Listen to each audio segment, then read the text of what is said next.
Joel Embiid is still not returned to basketball on-court activities, even though there still remains optimism around the 76ers that he will be ready to go by the season opener. We're going to talk a little bit about that. While the 76ers have really started carving out a path, even if Joel Embiid is not healthy, even though may not be a winning one right away, Cole Anthony gets a buyout from the Memphis Grizzlies and already has his new destination. And we got more in regards to LeBron James and the teams that could be interested in him, according to Rich Paul. We're going to get to all that and more right after this. Welcome to the number one place for your daily basketball news and analysis, NBA Central. What's going on, basketball fans? Welcome to another episode of NBA Central, your number one spot for everything basketball related. I'm the host there, Hayes, but more importantly, you guys can follow the channel at NBA Central Pod on every social media platform we happen to be on. With that said, let's go and get into the content for today, y'all. This one comes from Tony Jones of The Athletic, who says this: Joel Embiid has yet to return to any on-court basketball activities. Embiid remains on track to be healthy by training camp, with Daryl Morey and the 76ers optimistic that Embiid will play in the regular season opener. This one coming from Daryl Morey exactly saying this: I think we're optimistic where things are at with Joel, and we're looking forward to next season.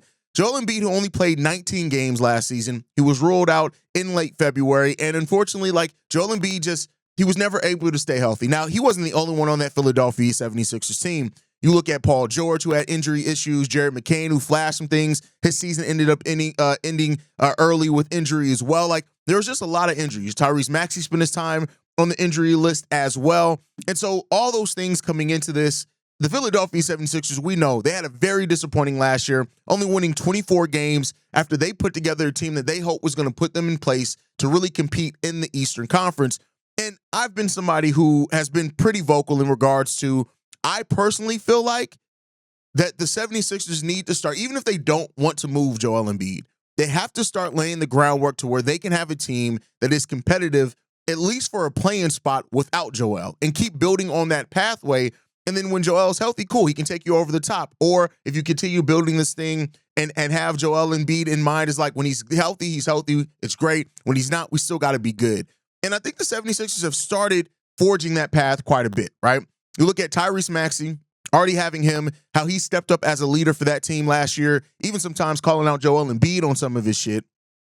You have Jared McCain, a rookie from last year, who many people, I think rightfully so, looked at as a player that was on path to maybe even be rookie of the year with how disappointing that class started off the season with.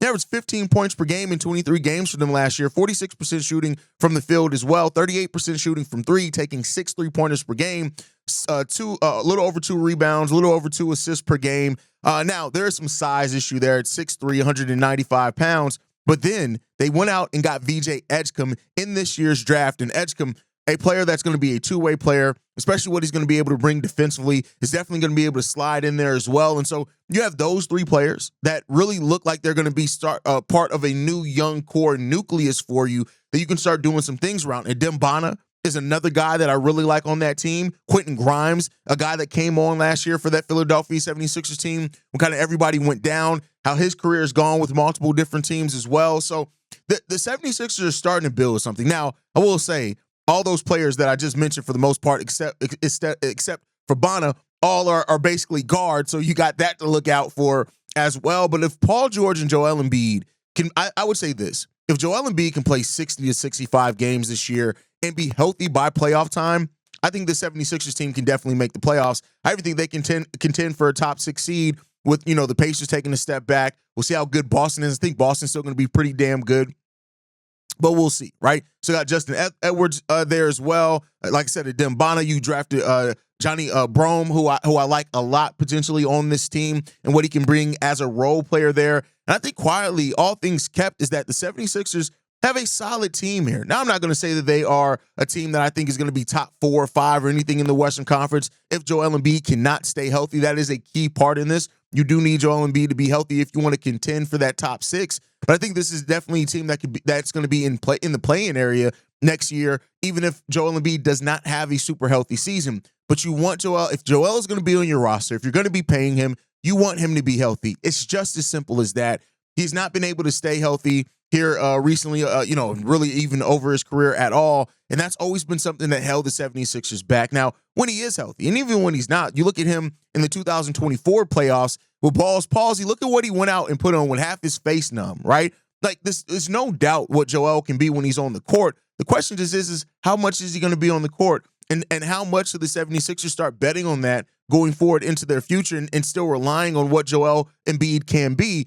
And that's where I sit with it. With a player that is Joel Embiid's age, that already has never been able to really stay healthy, it's usually unlikely, but not impossible, that health all of a sudden starts coming in their latter part of their careers. But if it does, great, because it really can take that 76ers team off to a different level. I think that they have depth there with Bonner and Drummond at the center position as well, that they should be able to really manage Joel Embiid's minutes and things like that. So I think that that's going to be a thing. Joel Embiid even joked last year that maybe playing back-to-backs may never happen again in his career, and that may be a thing. Like, whatever you need to do. And the 76ers are going to sit, as long as they sit in this place where they're holding on to Joel Embiid, they're not willing to move off of him, they're going to have to hope for relative health, because if they can't get that, it's just that they're only going to be able to go so far. And that just is what it is when it comes down to it. Joel Embiid, after playing 68 games in 2021-22, which was the most of his NBA career, that dropped down to 66 games, which, again, would have been the most of his NBA career if it wasn't for the 2021-22 season. But since then, 39 games in 2023-24 and only 19 last season.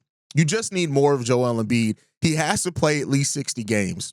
And we'll see if he can do that. But let me know what you guys think. How concerned are you to hear that Joel Embiid still has not been cleared for any on-court activities? There's still a lot of time. It's July right now. Training camps won't open until the end of September, basically, so going into October. So you still got a little while left before you absolutely need to start panicking. But something needs to give at some point with Joel Embiid, and we'll see what it is. Moving on from that, last night, Cole Anthony agreed to a buyout with the Memphis Grizzlies, and he does intend to sign a one-year deal with the Milwaukee Bucks. And so, this was announced by Shams Charania, who always has the insight on everything going on with the NBA.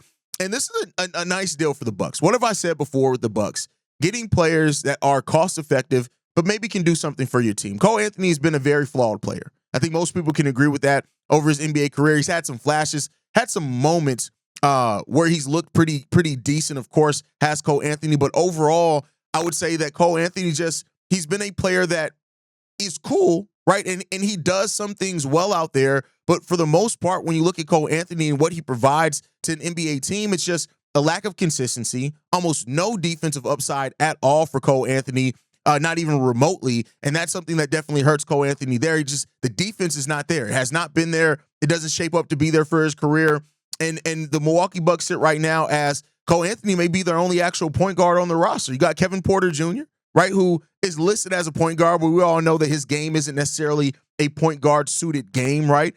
So going out there and getting Cole Anthony to this team, I admire the Bucks for finding ways to add depth pieces where they can and where they've been able to, right? This has not been, a season where the Bucks have, necessarily completely overhauled their roster, but, getting Miles Turner was a coup for them to be able to get him from the Indiana Pacers. You now add Cole Anthony, 6'2", 185 pounds, a guy that can be a decent three-point shooter for you. I won't call him a huge three-point threat. 34% over his NBA career, taking about 4 per game.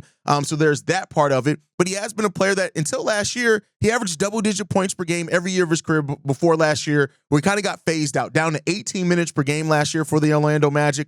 So if he's a guy that if you get him 20 minutes per game, he's going to get you anywhere between 11 to 14-ish points per game, depending on how you look at that. And that is production that the Milwaukee Bucks can use with where they are right now with their roster. This isn't going to be a move that I think it really is going to change a whole lot for them, but you do add some depth. And I can't be mad at the Milwaukee Bucks for continuing to try to find value out there this late into free agency. So, Cole Anthony, getting waived by the Memphis Grizzlies, that was always kind of a question, especially after they got Cedric Howard. Now they got they keep KCP, add Cedric Howard, after losing Desmond Bane. That's nice. Cole Anthony was never really going to be in that rotation. He now has a chance, a more clear path to getting into the rotation with the Milwaukee Bucks, even though I won't say that that's a clear thing that's going to necessarily happen there, but he's going to come into training camp. He's going to compete. And we'll see if he can come out with that. But Cole Anthony, a player that still has some upside, and we'll see what he can end up turning into. The hairline's cooked though, but that just is what it is there. All right, let's get into the last piece of news for today. LeBron James, right? This comes from Rich Paul, is that LeBron James has not yet asked for a trade from the Lakers. Now, this comes after late last week. We've heard several things. The Lakers had a sit-down meeting with Luka Doncic to talk about their future with a binder. That was something that, that reportedly they've done before with LeBron and Rich Paul, right? That Rob Pelinka has done in the past with that. That's now shifted to Luka. It also came out that LeBron James said that he felt like the Lakers have missed some of the nuance in this switch between him being the franchise player to Luka Doncic being the franchise player. But then we heard things like the Lakers are committed to finding a more a player to pair with Luka more long-term that fits his age timeline, right? And it fits that. So the Lakers are clearly in a place where they're transitioning. Now, where that transition is going to end up, is it going to end with LeBron end up being traded? I doubt that. That large contract of LeBron, not to say that it can't be moved. I think we've seen now in the NBA, any contract can be moved if you're motivated and have teams that are going to be interested in it. But I think this thing is going to go to a point where it's just going to go to LeBron, his contract ending. He'll be a free agent at the end of the season, and he can go wherever he wants to go. But, according to that, Rich Paul, Paul said this. Paul made it clear to me that LeBron has not asked for a trade, and Paul has not even discussed the possibility of wanting a trade in the future with the Lakers. So that's clear there that there's not. But reportedly as well that there are some teams that are positioned if they do want to. If they do decide that they want to, as many as 4 teams reportedly could be interested if the Lakers and LeBron do decide to seek a trade to get him out of LA. I don't really expect this though. Rich Paul saying 4 teams have contacted him with interest. I don't expect that. I just think that the contract's too large. The situation is what it is. We heard that it's going to be business as usual, and that's what I expect to happen with LeBron, with the Lakers. I don't think anything's going to materialize or come of it. I think it's going to be pretty straightforward, that you're just going to see them, and LeBron's going to be professional about this. I think the Lakers are going to be professional about this too. It's not like they're going to sit LeBron James in favor of Luka Doncic. Like, that's just not what they're going to do. And, even came out, even amongst the talk of LeBron thinking the Lakers missed some of the nuance, LeBron, it was said that LeBron didn't make a fuss about it because of his respect for Luka Doncic. And that's not going to stop. So, LeBron is going to, as much as he's been a diva over his career about certain things, doesn't seem like that's what this situation is going to turn into at all. And ultimately, he's just going to go with teams parting ways. And, that happens sometimes. The Lakers got into a situation where they were able to get Luka that nobody really expected them to be able to. Nobody had that move on the table. And so they were able to get Luka, and that's naturally going to, rightfully so, shift where you are in your franchise, how you think about the future of your franchise. You acquire a player that is as young as Luka Doncic, who's been MVP caliber player basically his whole career. That's going to shift some things in your game plan. And there's nothing wrong with that at all. So we'll see how that continues to go for the Lakers and LeBron. Let me know what you guys think on that down below, though. How do you see this thing shaking out with LeBron and the Lakers? Do you see it going to a place to where maybe they do pull the trigger and try to trade LeBron James? Maybe a team gets more aggressive as you get closer to the trade deadline and wants to add LeBron to the team to put them over the top in a championship pursuit? Do you think that's going to happen, or do you think more like me? It's just going to go to its natural conclusion at the end of the year. LeBron James is going to reassess, maybe go wherever he wants to go, maybe back to Cleveland, wherever else it is, or maybe even stay in LA, depending on how much the Lakers are able to kind of revamp this thing on out. Let me know what you guys think on that down below. That's my time for today, guys. Make sure you guys are following us at NBA Central Pod. You send us any feedback, questions, comments, concerns, NBA Central Show at gmail.com. And then lastly, if you want to leave a text message and or voicemail for the mailbag, the number to do so, 773-270-2799. We are the number one spot for everything basketball related. And I'll see you guys the next time I feel like making a video. Probably tomorrow. Peace, y'all. This has been a presentation of the Breaks Media.